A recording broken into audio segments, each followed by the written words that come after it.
Posso falar só Sim. mais uma indicação de que não era o que a gente queria, a gente tem coisa ruim, mas olha só, João Amoedo, cara, que cara abjeto.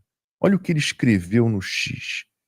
Mais uma vez assistimos a uma oposição fraca, sem coragem e que obedece a um presidiário por interesses eleitorais. Movidos pelo oportunismo, 291 deputados cederam à chantagem da família Bolsonaro e aprovaram a impunidade para quem tentou subverter o Estado de Direito, um crime gravíssimo. Cabe ao Senado reverter essa vergonha. Posso pedir um favor para você? Manda o Amoedo para algum lugar, por favor. É engraçado que o texto dele é perfeito, né? Até a hora que ele fala que do Bolsonaro foi a aprovação que foi ruim. Ou seja, se você pegar o texto dele de novo, vai lendo o texto dele até a parte que ele fala ali lê de novo. Mais uma vez assistimos a uma oposição fraca, sem coragem e que obedece a um presidiário. Para aí, até aqui ele tá falando do Lula e do Centrão. Eu tô adorando. Vai. Não, ele tá falando... Não, eu sei, mas o texto frio, a letra da lei, né? Se você explicar a letra da lei e pegar as palavras que ele tá utilizando, eu poderia escrever isso aí para aprovação de merda que eles fizeram. Mas olha só, presta atenção. Vai. Presidiário é o Lula. E que obedece a um presidiário por interesses eleitorais. Então, até aqui, parece que, se você pega o texto dele e não sabe quem é o Amoedo, você fala assim, pô, ele tá falando do Paulinho da Força e tá falando do Lula. Que o Lula é o presidiário. O Lula é o criminoso, não o Bolsonaro. O Bolsonaro é sequestrado. Continua. Movidos pelo oportunismo. Tá vendo? Você parece que eu tô adorando. Isso aí, vai. Aí o erro dele vai ser agora. 291 deputados cederam à chantagem da família Você entende que isso é retórica? Isso é recurso retórico. Eu falei isso ontem. Quando você quer chamar a atenção de alguém, funcionário, que não está fazendo, você começa... Na verdade, não é nem empresa. Isso São João da Cruz fala, né? São João da Cruz fala que para você levantar uma crítica de uma pessoa, você tem que ser capaz de trazer 10 virtudes dela. Né? A regrinha básica de São João da Cruz, a gente aprendeu isso no seminário, né, Max? Antes de contemplar, ou seja, antes de observar o defeito de alguém, você tem que ser capaz de olhar 10 virtudes dessa pessoa. Porque se você não consegue ver as 10 virtudes, a sua visão crítica está sendo equivocada. É óbvio que a gente não está falando de criminoso, estuprador, ladrão, narcotraficante. Nós estamos falando de pessoas comuns que convivem com a gente. Né? Mas isso na vida comum é uma regra maravilhosa. Antes de você olhar com... Como é que fala? Sem bias? Sem viés. Antes de você olhar... Não, mas nem sem viés. Eu queria ter um outro termo. De modo não passional, não apaixonado. Tem uma outra palavra em português que me fugiu aqui agora. Mas antes de você olhar... De maneira objetiva? De maneira objetiva. Você tem para olhar de maneira objetiva um defeito de alguém, um erro, não vou dizer defeito, um erro. Né? Que às vezes defeito moral é quando a pessoa pratica aquilo várias vezes. Vamos dizer que a pessoa errou uma vez ali. E aí você quer olhar esse erro, você tem que ser capaz de levantar 10 virtudes dessa pessoa. Se você não é capaz de levantar as 10 virtudes dessa pessoa, a leitura que você está fazendo daquele equívoco, seja ele um equívoco cometido uma única vez, ou seja, esporadicamente, né? Ou habitual, que é vício, se você não é capaz de fazer isso, olhar as 10 virtudes, o seu olhar está enviesado. Você não está tendo um olhar objetivo. Você não está sendo uma pessoa que está usando a razão para observar algo. Você está usando a paixão. Daí que vem o discurso apaixonado, né? O discurso passional. As pessoas confundem, às vezes, calor, né, com um discurso apaixonado. Muitas das vezes, por exemplo, quem pode dizer que Jesus usando chicote, gritando com os caras no templo era um discurso apaixonado? Não era racional. Ninguém pode dizer que nosso Senhor Jesus Cristo teve um discurso onde a paixão ela estava acima da razão. Se tem alguém, né, na história da criação, ou seja, na história humana, na história nem humana, na verdade, vamos botar na história humana, ninguém na história humana agiu com a razão acima da vontade, senão nosso Senhor Jesus Cristo. Todos os outros ou é por causa dele, né? Ou é por ele, ou por meio dele. Então, Jesus Cristo, nosso Senhor, como totalmente homem, totalmente Deus, concílio de Nicéia, antes de todo mundo se dividir, tinha ninguém dividido naquela época, né? Deixou bem claro, Jesus é totalmente homem, totalmente Deus. Então, aqui, todos os cristãos estão dentro dessa perspectiva. Ele é totalmente homem. Ele usou a razão e colocou a vontade submissa à razão. Ou seja, ao pensar, falar e decidir, ele não pensava, falava e decidia porque queria. Ele fazia isso porque essa era a verdade. Ou seja, a vontade que busca o bem, ela está submissa à verdade, que é ele próprio, né? Eu sou o caminho, a verdade e a vida.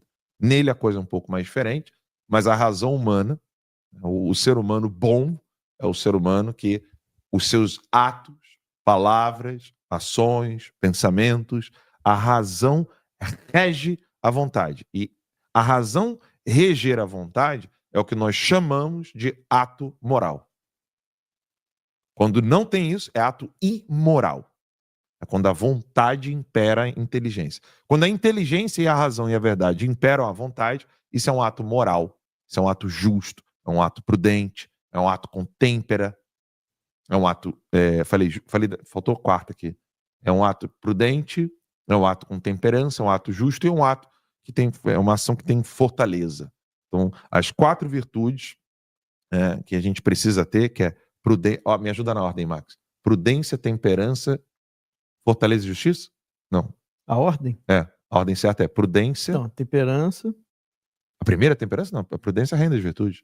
Mas é que você tá indo. Então, depende. Então vamos lá. Prudência Depende se primeiro. você tá indo da menor para maior ou da maior para menor. Da maior para menor. A da maior para menor é prudência, justiça, fortaleza e temperança. Isso. Prudência, justiça, fortaleza e temperança. Obrigado. Isso mesmo. Então, quem não é prudente não é justo. Quem não é justo não tem têmpera. Não é forte. Não é forte. E quem não é forte não tem têmpera. É assim. Obrigado, Max. Você precisa lançar logo o teu curso de novo, por favor. É. Tá vendo? Se já tivesse lançado o teu curso, eu não estaria aqui perdido no meio do caminho. Mas vamos lá. Fazendo essa análise fria, eu estou fazendo esse preâmbulo aqui para que vocês possam entender a razão acima da vontade. Nós precisamos entender que nosso Senhor Jesus Cristo, quando pegou o chicote e bateu em pessoas e coisas e destruiu tudo dos vendilhões do templo, ele não era uma pessoa desequilibrada. Ele era uma pessoa com equilíbrio máximo que você possa imaginar. Eu não gosto nem da palavra equilíbrio, né? Porque equilíbrio é newtoniano. Ele é uma pessoa em harmonia. O ser humano, que também é Deus, Jesus Cristo, quando ele pegou o chicote e bateu em tudo e todos no templo, que não era o habitual dele, era uma situação específica, onde aquele tipo de ação era absolutamente justificável, não só justificável, como heróico e necessário. Ou seja, era necessário que nosso Senhor Jesus Cristo agisse daquela maneira. Isso não é passional. Então, o que eu vou dizer para vocês aqui agora não é passional. Se for passional, pode criticar, pode apresentar contra-argumentos.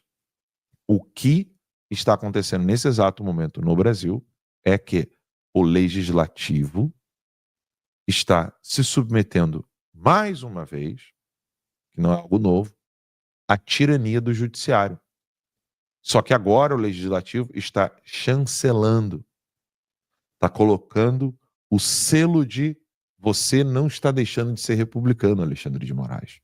A gente só acha que você tem que medir um pouquinho mais. Ou seja, em linhas gerais, o Max me ajuda aqui. A têmpera, ela não é a última, Max, em matéria da mais importante para menos importante. Uhum. Então o Max me corrige aqui. Pode botar na aberta, porque eu quero que o pessoal entenda isso. Então, tudo que eles discutiram não era se foi prudente ou não a ação daquelas pessoas. Eles já declararam que não eram prudentes. Não. Então, o legislativo reconheceu. Não, Alexandre de Moraes foi prudente, as pessoas foram imprudentes, Justiça. O legislativo reconheceu que aquelas pessoas precisavam pagar por uma ação. E que o Alexandre de Moraes foi justo. Não é isso que o Legislativo fez? Perfeitamente. Fortaleza. Eles não tiveram fortaleza. Não tiveram coragem. Não tiveram coragem. O que aconteceu? Temperança. Eles disseram que a única coisa que faltou ao Moraes foi a temperança. É isso aí. E aí nós vamos dar a temperança que precisa aqui, que é a tal da dosimetria, palavrinha que é para você medir ali as doses. Né? Então, a única coisa que o Legislativo fez foi: Alexandre de Moraes, parabéns pela sua prudência, parabéns pela sua justiça, você foi forte, nós não, agora vamos recalcular a têmpera. É isso aí. Foi só isso que o Legislativo fez, no momento em que, na verdade, o mais prudente era o quê? Reconhecer que Alexandre de Moraes não é juiz. É necessário você ser justo para fazer isso. Então você tem que dizer, ele não é juiz, ele não sabe julgar, ele não julga de acordo com a lei. Para isso você vai precisar de fortaleza, você vai precisar ser forte. E aí sim, a têmpera, que é o que eu falo o tempo todo. Se você partir das 4 virtudes, onde realmente todas as outras acabam decorrendo delas, se você analisar Alexandre de Moraes por meio das 4 virtudes, eu sempre falo isso, né? A têmpera. A única coisa voltada a Alexandre de Moraes é se ele tem que ser penalizado com prisão perpétua ou pena de morte. Se você for prudente, justo, corajoso e tiver temperança, você não vai executar Alexandre de Moraes. Você vai consultar os bons homens, consultar a sociedade, consultar as leis e decidir se Alexandre de Moraes merece a prisão perpétua ou a morte. É só isso. O Legislativo, pelo contrário, está fazendo isso com as pessoas inocentes que estavam andando no dia 8 de janeiro. Sem contar as outras que nem sequer lá estavam, que são as pessoas do dia seguinte. Sem contar as pessoas que não estavam nem no dia 8 de janeiro e nem na frente dos quartéis. Felipe Martins, eu, Bolsonaro. Ou seja, não importa onde você estivesse. Se você estivesse na manifestação do dia 8 de janeiro, se você estivesse no dia seguinte, ou se você simplesmente fala na internet contra essa tirania. Todos nós somos penalizados. Quando, na verdade, a única pessoa que deveria ser penalizada é Alexandre de Moraes. E aí eu digo, como é a alta traição e tudo que ele fez ultrapassa até o que nós chamamos de crime, né? Porque ele é abominável. Alexandre de Moraes e suas ações são abomináveis. A morte do Clezão, as pessoas que estão sofrendo, terrorismo, que ele está fazendo terrorismo com as pessoas, tortura psicológica, tortura física, como ele fez com o Felipe Martins, solitária. Isso não é só tortura psicológica. O que ele está fazendo com o Bolsonaro nesse exato momento não é tortura psicológica, é tortura física, reconhecida em tratados internacionais como algo proibido de ser feito. Então, Alexandre de Moraes, ele só merece 2 coisas, ou a pena de morte, ou uma prisão perpétua.